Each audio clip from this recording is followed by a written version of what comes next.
महाभारत का युद्ध अपने अंतिम चरण में पहुंच चुका था। कुरुक्षेत्र की धरती पर धूल का गुबार छाया हुआ था। टूटे हुए रथ, बिखरे हुए अस्त्र और घायल योद्धाओं की कलाएं वातावरण को भारी बना रही थी। सूर्य पश्चिम की ओर से झुक रहा था।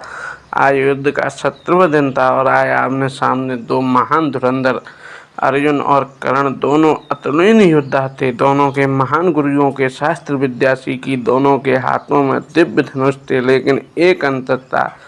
अर्जुन रथ के सारथी स्वयं भगवान श्री कृष्ण। युद्ध आरंभ हुआ। कर्ण के बाण बिजली की गति से आकाश को चीरते हुए अर्जुन की ओर बढ़ते।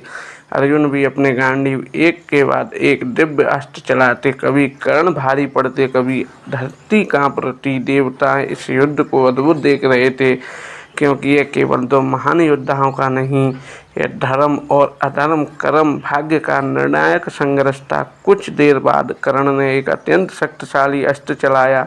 उसकी चमक से पूरा आकाश प्रकाशित हो उठा। अर्जुन का रथ कई हाथ पीछे खिसक गया। कौरव सेना जय जयकार करने लगी। दुर्योधन गर्व से बोला, मित्र कर्ण, आज अर्जुन का अंत निश्चित है। लेकिन श्री कृष्ण शांत थे। उसकी मुस्कान बता रही थी समय अपना निर्णय पहले ही ले चुका है। युद्ध आगे बढ़ा। तभी अचानक कर्ण के रथ का पहिया कीचड़ में धंस गया। कर्ण ने रथ रोक लिया। वह नीचे उतरा और पहिया निकालने का प्रयास करने लगा। फिर उसने अर्जुन से कहा, पार्थ, क्षत्रिय धर्म कहता है कि नित्य और असहाय योद्धा पर प्रहार नहीं किया जाता। मुझे रथ का पहिया निकालने दो। अर्जुन ने तुरंत अपना गांडीव नीचे कर लिया। उनका मन धर्म और युद्ध के बीच उछल गया। तभी भगवान श्री कृष्ण का स्वर गूंजा, पार्थ, आज कर्ण को धर्म की याद आ रही है। श्री कृष्ण आगे बोले, जब भरी सभा में द्रौपदी का अपमान हो रहा था, तब धर्म कहाँ गया? जब बालक अभिमन्यु को साथ महारानियों के से मिलकर घेर लिया था, तब धर्म कहाँ था?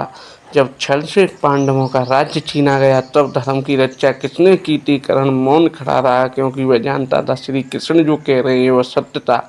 उसकी आंखों के आंसू सामने उसका पूरा जीवन घूमने लगा। उसे अपना बचपन याद आया, जब लोग उसे केवल सुपुत्र कहकर अपमानित करते थे, जब उनका कौशल पहले उनकी जन्म को पहचान ले जाता था, जब हर द्वार उनके लिए बनता, तब केवल एक व्यक्ति उनके साथ खड़ा हुआ था, दुर्योधन। उसने कर्ण को सम्मान दिया, राजा बनाया, मित्र कहा। उसी दिन कर्ण ने प्रण लिया कि मैं जीवन भर तुम्हारा साथ नहीं छोड़ूंगा। उसे अपना वचन निभाया, लेकिन यह नहीं समझ पाया कि गलत व्यक्ति के प्रति निभाई गई निष्ठा भी विनाश का कारण बनती है। उसी समय उसे युद्ध से पहले वह मुलाकात याद आई, जब माता कुंती के सामने आई थी। उन्होंने कहा था कि तुम कर्ण मेरे ज्येष्ठ पुत्र हो। उसे सुनकर उनका हृदय टूट गया था। जिस माँ को वह जीवन भर खोजता रहा, वह उसके सामने खड़ी थी, लेकिन बहुत समय आगे निकल चुका था। कर्ण ने विनम्र होकर कहा, माँ, मैं दुर्योधन के साथ नहीं छोड़ सकता, लेकिन आपको वचन देता हूँ कि अर्जुन के अलावा किसी भी पांडव पर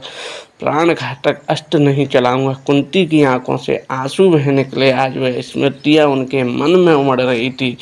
उसने अर्जुन की ओर देखा और शांत स्वर में कहा, पार्थ, मैंने जीवन भर सम्मान पाने के लिए संघर्ष किया, लेकिन शायद मैंने सही और गलत का निर्णय देर में समझा। अर्जुन बोले, मनुष्य की सबसे बड़ी भूल गलती करना नहीं, सबसे बड़ी भूल यह है कि सत्य जानने के बाद भी वह गलत मार्ग पर चलता रहे। चारों ओर यह गहरा सन्नाटा छा गया।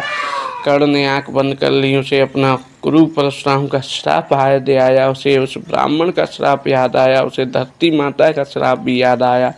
आज उसे लगा कि उसके जीवन के सारे निर्णय उसी क्षण आकर खड़े हो गए। उसने सूर्य देव को मन ही मन प्रणाम किया और अर्जुन से कहा, यदि आज मैं हार जाऊं तो यह मत समझना कि मुझे किसी योद्धा ने हराया है, मुझे अपने कर्मों ने हराया है। यह सुनकर अर्जुन का हृदय भी भर आया और वह जानते थे कि कर्ण केवल एक योद्धा नहीं, वह दानवी था, असाधारण धुरंधर था, महान पराक्रमी था। लेकिन उसका दुर्भाग्य था कि वह सत्य को जानकर भी अधर्म के पक्ष में खड़ा रहा। भगवान श्री कृष्ण ने गंभीर स्वर में कहा, पार्थ, यह समझ भावुक होने का नहीं, न्याय स्थापित करने का है। कभी कभी धर्म की रक्षा के लिए कठोर निर्णय लेना ही सबसे बड़ा कर्तव्य होता है। अर्जुन ने गांडीव उठाया। उनका हृदय भारी लगा, लेकिन उन्हें अपना धर्म निभाना था। उन्होंने बाण चलाया। पूरा कुरुक्षेत्र मानो कुछ क्षणों के लिए थम गया और अगले ही पल दिव्य बाण बिजली की गति से निकलता और कर्ण धरती पर गिर पड़े।